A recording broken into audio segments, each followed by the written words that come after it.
léegi mun nañu jàll c'est vrai que lee moom jàll na ñu bàyyi ko noonu. Donc concernant le Mali, voilà une situation bu doy waar bu doy waar. lu tax mu doy waar mooy le Mali dafa nekkoon ci situation ay jafe-jafe mu xeex xaar africain yi jàppale ko gaay taxaw ba loolu amoon ñëw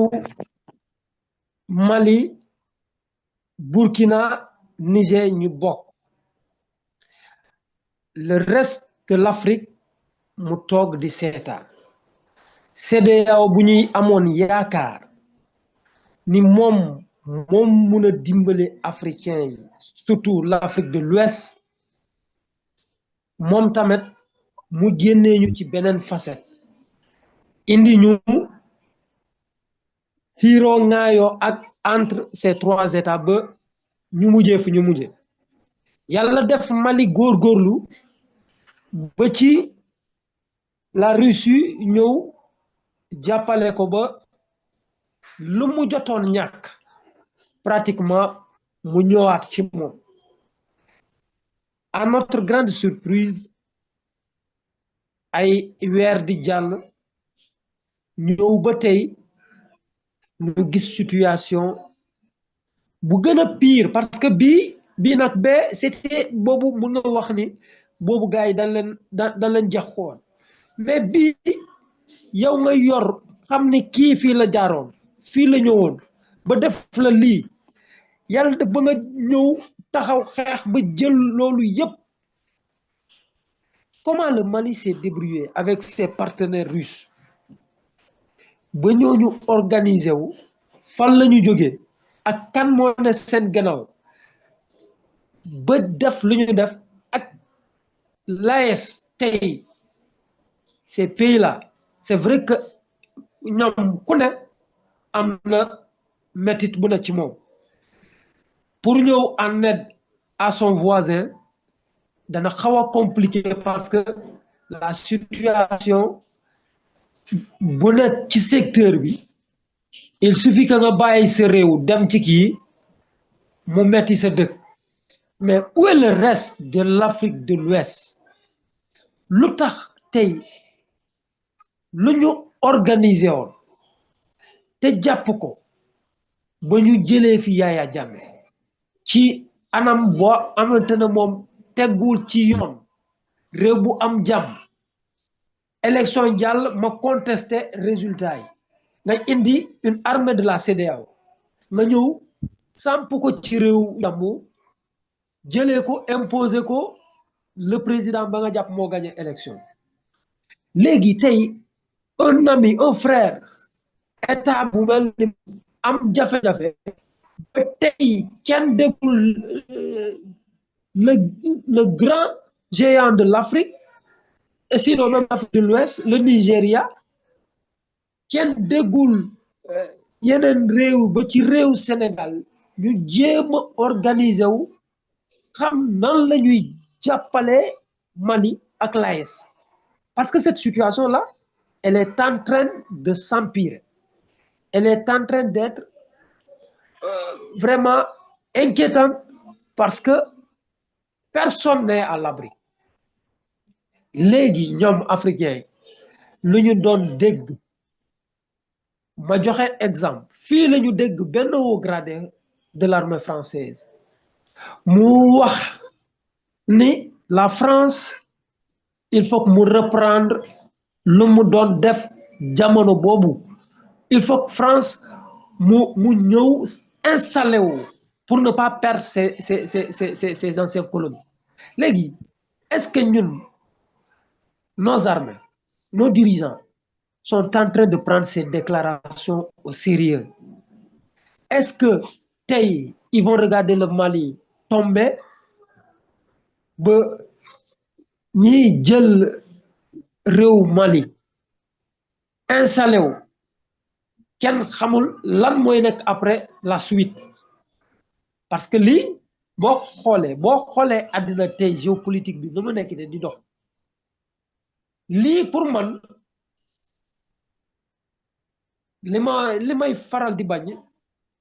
moo bi sax jihadiste ay terroriste ay islam loolu man dama jàpp ni ces puissances ñoom moo boobu sax kese connotation bi man moo may métti moo tax man en général dama bëgg a tudd sax ñoom nuñ ko jàppee parce que il faut dire les choses vraies pour ñoom léegi tout ce qui est noir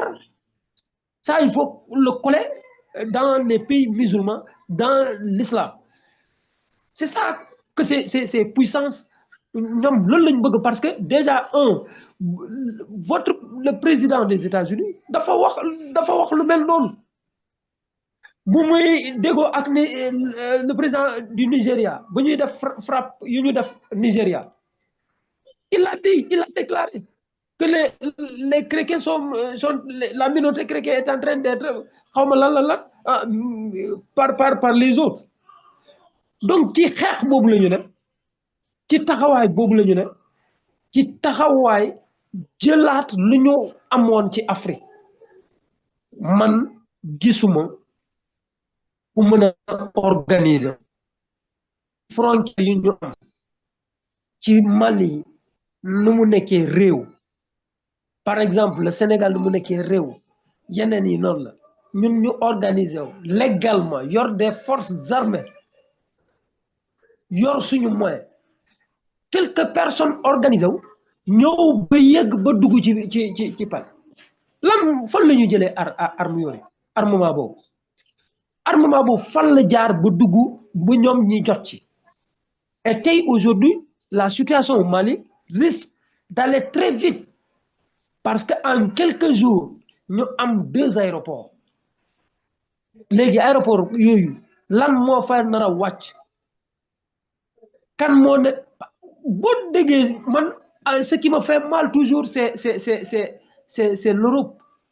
c'est l'Europe qui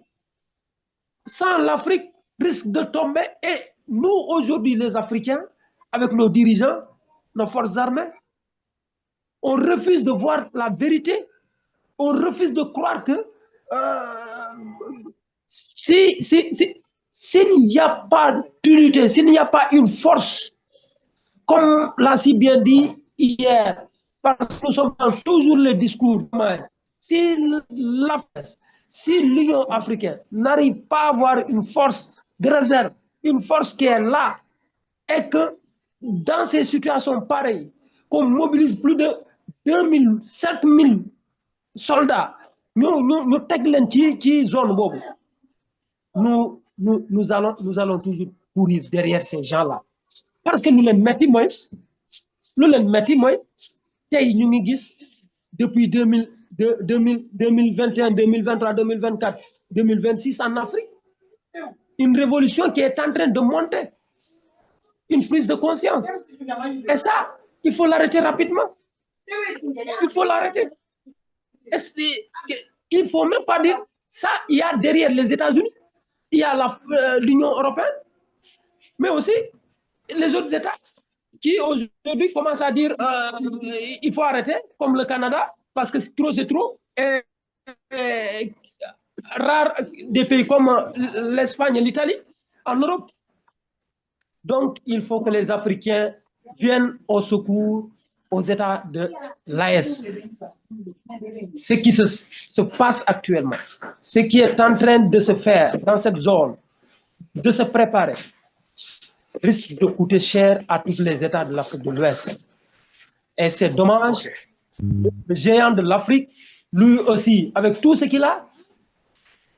chez lui, il a plus de 40 ans de conflits internes. Et tout ça,